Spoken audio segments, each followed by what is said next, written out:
back! Die, it's Bleach time! Who doesn't like Bleach? Now we know your drink of choice. I think you've made that joke already. No, I just said it in different ways. Oh. Well, I guess let's get right into it. Yamamoto's just arrived to take on Yhwach. And what a fight it was. No, seriously, everyone says this fight was awesome, and I agree with that. So, let's get into it. We start off right away, Dai, with an anime-only new scene. You know, Uryu reading the book. The book of Quincy. Yeah. He's like, wait, the Quincy War was 1,000 years ago? But I thought it was only 200 years ago. What is math? Math is an illusion. Yeah. Created by Nazis. Oh yeah, the Stern Ridders did create... Wait a minute. Well, we rehashed what happened at the end of last episode, more or less, with Yamamoto repeating the same things. Saying, like, it's been 1,000 years, Yhwach. Also, let me move Kenpachi out of the way. He's gonna get in the way if we fight now. Cut back to Shunsui as he lands a blow on Robert, who's voiced by Neil Kaplan. Why? Go ahead, Dai. You can make the joke now. Because they wanted to segue from him to himself. No, I was gonna say how he's voiced someone on literally every side. That too. He's played every side. He's literally doing the same voice he did for Zamari here, too. It just makes it stupid. This whole thing is just... What's up? And Studiopolis has never been stupid. Well, Shinsui's like, yeah, I'm motivated now. Our old man Yama's on the field. And Robert's like, joke's on you. You forget we get morale boosts when our leader's on the field. Our leader's gonna win. No, he's not. Ours gonna... You get the idea. That's the TLDR. Cut back to Yamamoto as Asdot, Basby, and on and on try attacking, and yeah, they get fucked up by Yama's flames. Aren't you sad, Dai? No, man. Yes. No, seriously, these three were dumbasses. Yhwach even says, like, how foolish interfering in my fight, idiots. They didn't even go to their stupid false standish forms before attacking them. What did they think would happen? I thought, you know, maybe he'd buy it. Well. Anyway. The fight truly begins, and they're going all over the place. Don't they even fight on a rooftop and all this other shit, too?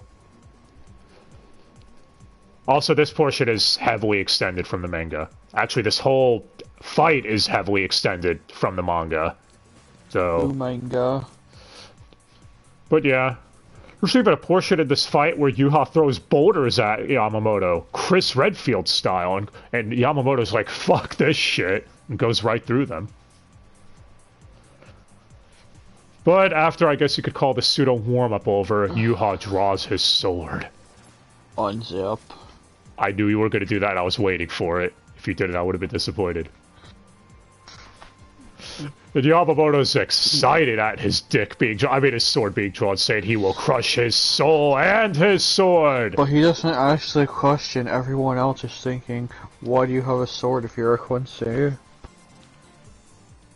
I mean, technically didn't Uryu... Well, no, Uryu really didn't have a sword. The Gila Schneider was just a tool. That was literally just a bow. It's literally just an arrow that he was using as a sword. Well, yes. Well, suddenly, the flames all vanish, and it's all really dry heat and everything, as we cut to people commenting on it. Isane, a waifu, with Unohana being like, why is my skin so dry all of a sudden? And Unohana's like, haha, oh, Isane, you don't know much right now. Don't worry. But you will. Hitsugai is like, well, so much for me using Hyorimaru. Guess it doesn't matter anymore anyways. Yeah, He just gone. had to say it again. And cut to a replacement, and this one I'm not a fan of, Ukitake. So you were right, Dai. Yep. Why couldn't they get Liam O'Brien in? He was just in Tiger and Bunny. Because... And as of right now, from what we know, he's still Gaara and Boruto, both of which are dubbed by the same studio. Good thing they were so incompetent. Whatever. He's now voiced by Alex Lee, which you all know I like Alex Lee, but he does not fit as Ukitake, man. He's, like, he sounds way too young. He's trying to do it, his deeper voice for him, but it just doesn't work. Liam O'Brien was the perfect fit, because he made Ukitake sound like someone who was probably, like, in his mid-60s. Oh, well. Win some, you lose some. Though is that replacement? Yeah. Is that replacement worse than Chris Smith?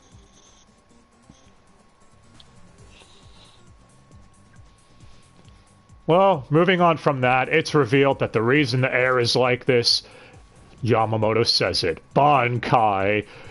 And oh my god, I'm gonna have so much fun trying to pronounce all these. Zankano Tachi. This is the moment you were all here for. Well, it seems like the Bankai as of right now just seals all the flames into his blade, which is why they're gone. But at least that's what Yhwach remarks. But suddenly when Yamamoto cuts him, he's like, wait, why is there no flames here? Where are they? Oh my god, the flames are on the tip! As it's revealed that this is the direction of the east. Kyukujijuji. West. No, that's later. But, yeah, I guess the... What is it? Yeah, just the flames are on the tip, and whenever it stabs something, it goes explodey or something.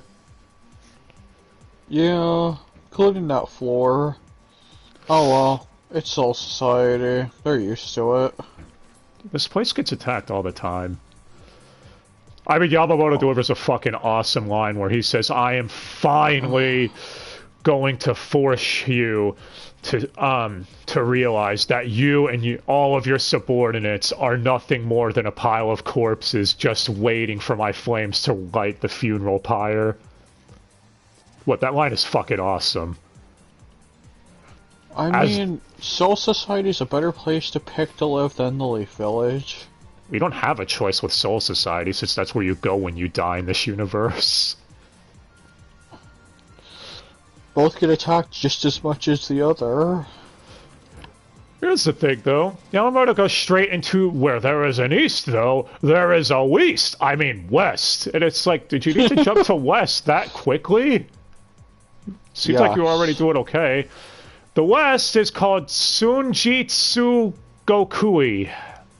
Trust me, that's not even the worst one. That's coming later. As he describes this one, where his Bankai now burns at 15 million degrees Celsius. Even Yhwach comments on it, because he's just been standing there in the background like, 15 million degrees?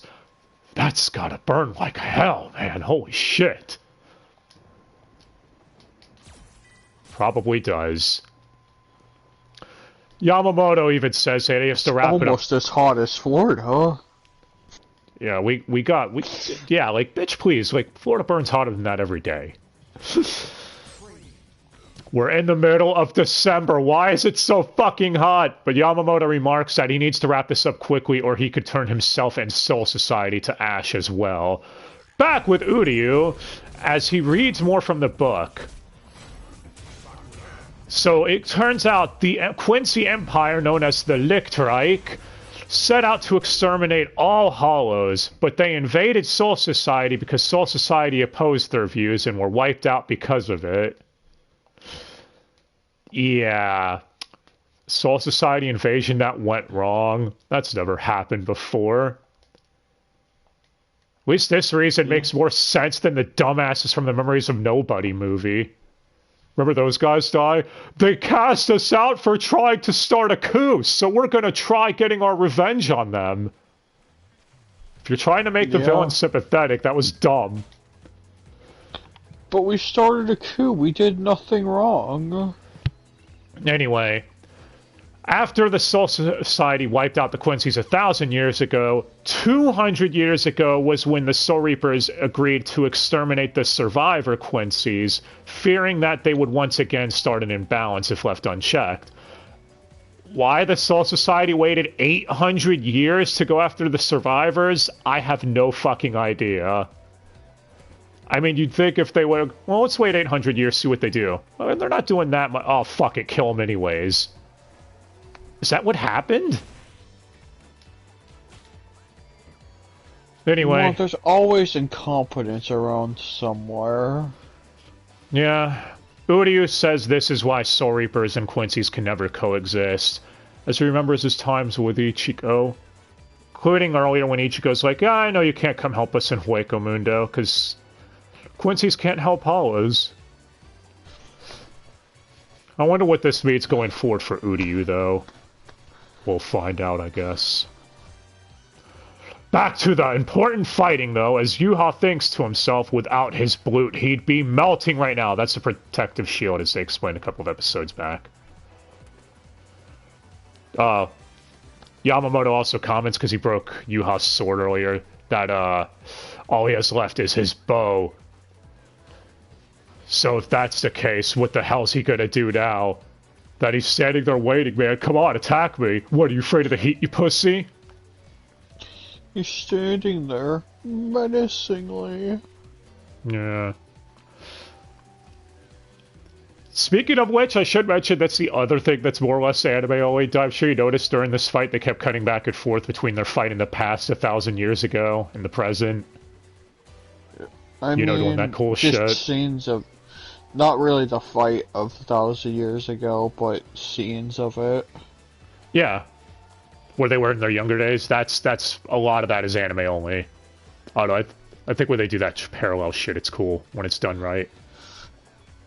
Parallel parking.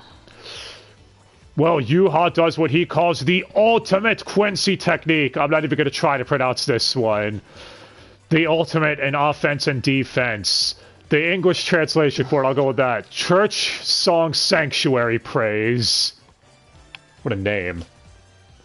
I guess it's like a barrier that goes around him where if you get too close to him, you're struck or something. You saw it, is that more or less what it is? He even describes it as if you step within the confines, you'll be struck by God's light. Yeah. But it's a wall of... what? Pretty much just a bunch of pillars made out of reishi. I wonder if it would really do that much damage to you, old man Yama. Well, Yamamoto has an answer for this, because now it's time for South. Oh, here we go. Kakajima no Oku Shidai Shoji. Why? Because. Or Resurrection. Do you like corpses? Corpse party? Yeah. And this is where Yamamoto's Bankai officially becomes fucking broken. So, anyone who has died by his hand is resurrected as, I guess, a pseudo-zombie to fight for him. A skeleton. Yeah, so he has a full army at his disposal now.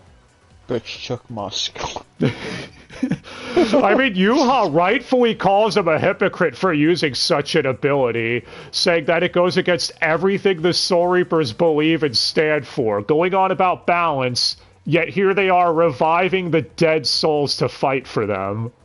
It's like, yeah, that's a valid point. Well, He doesn't have time to dwell on that because he notices a lot of the skeletons are Quincy's who died 1,000 years ago, and Yhwach starts lamenting on that. Giving slight depth to our antagonist? How could you, Bleach? I guess it's not shittily handled. Guess it's not a filler arc. I mean, some of the filler arcs at least tried. Yeah, there's no staplers involved this time. Damn it. Well, Yamamoto then believes that his Bankai, the reason it can't be stolen is because they don't understand it, since it's evolved so much from 1,000 years ago. And, yeah, this is yet another thing where they do the whole parallel thing, as it flashes from Yhwach walking over the corpses in the past to him now forcing to cut down his allies in the present. Don't you feel bad for him, Dai? What? No, really. He is a Nazi after all.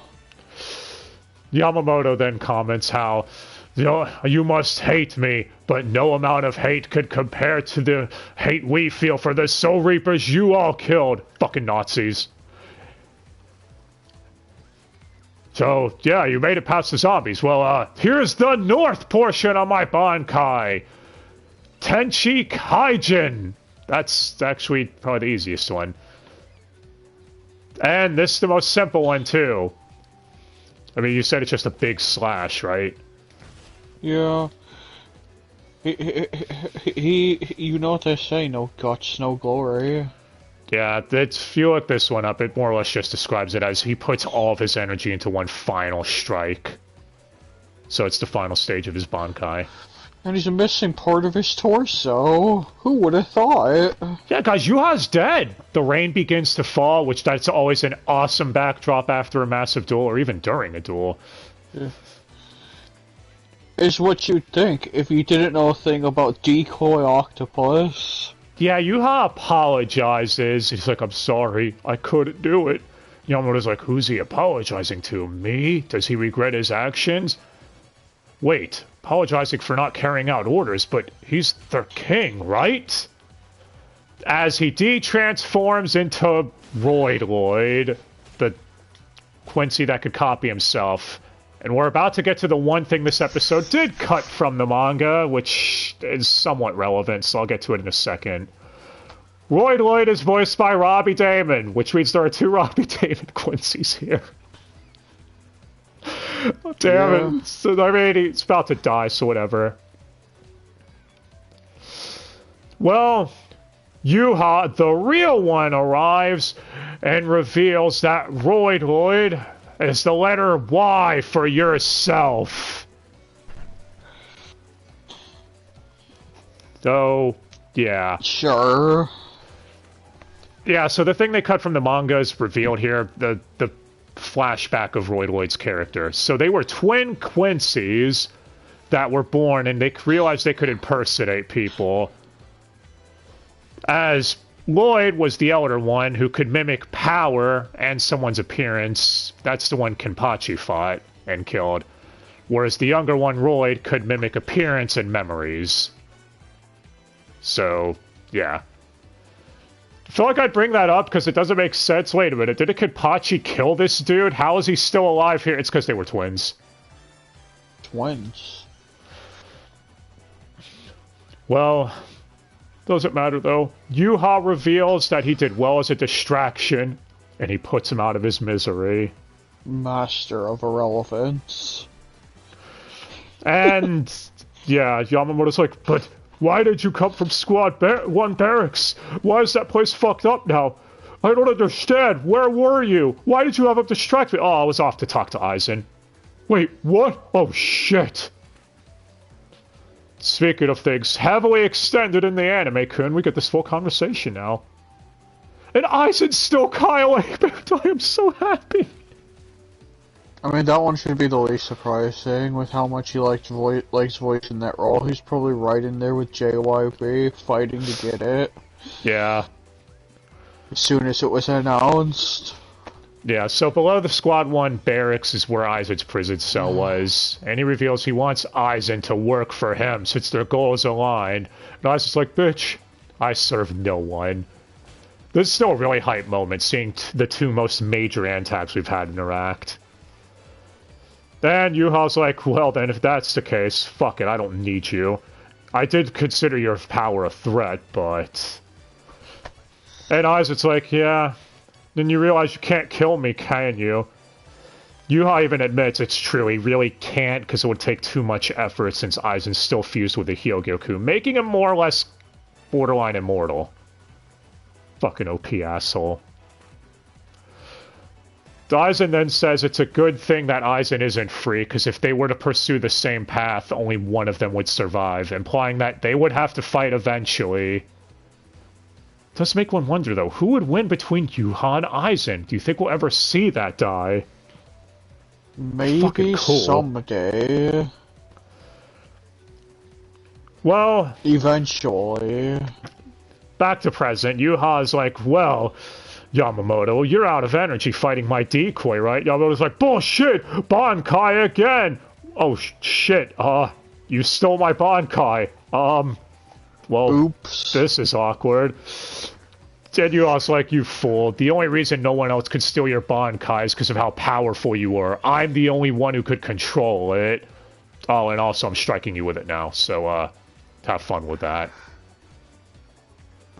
Farewell, Yamamoto. Oh no, he's striking him with his Quincy sword. Well, close enough. This time it's completely blue, made of energy, like a lightsaber. Wait, what? Oh. It should have made the lightsaber sound effect, man. No, that'd be silly. I agree with you 100%. That would have been fucking dumb. If you want the lightsaber sound effect, go play Soul Calibur 4. Well, that's how our episode ends. And the preview this time is by the other Dan Warren, Byakuya. Just going back and forth. And that's how we leave it. So, thoughts of the episode. I don't know, I thought this fight was fucking awesome. They did a great job extending it and adapting it, all that shit. That's it. Also, yeah, I'd see Neil Kaplan fucking owned it as Yamamoto this episode, which he had to. Him, Richard Epcar, and especially Kyle Amber back as Aizen, which was great to hear.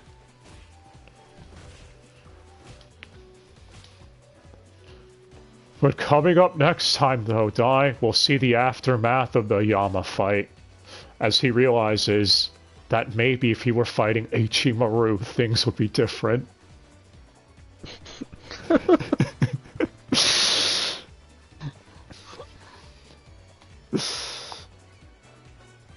thought it was funny, by the way, real quick.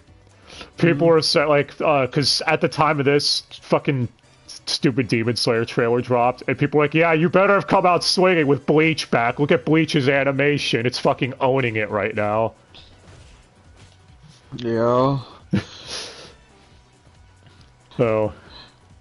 Yeah, but then again, it'd be like if Bleach came back and it's like, here's the last two episodes of the Fullbring arc and episode 1 of 1,000 Year Blood War. Yeah. Good job, Demon Slayer. At least Demon Slayer is a Demon Slayer. What does that mean? You decide. But yeah, so... Needless to say, everyone loves the animation for this. I'm guessing you do too, for Bleach. I mean, the soundtrack was on point, sound effects were on point, especially the bone-crackling shit when Yamamoto resurrected all the skeleton people. CGI skeletons, the worst kind. Yeah, this was a great fucking episode. But yeah. Let's know what you guys thought. Did you like the episode? Did you not? Did you think it was dicks? If so, why? How could you think it was dicks? This episode was fucking awesome. We finally got to see Yamamoto really let loose, which is something people have been wanting since he first showed up, and they kept teasing us with his shit. It also makes you wonder, why didn't he do this against Aizen? Talking about his Bankai. Maybe he was smart enough to realize that Aizen's Zanpakuto was so broken the illusion shit would have made it awkward. Because Wonder Wise is just too powerful. Yeah. That's probably it.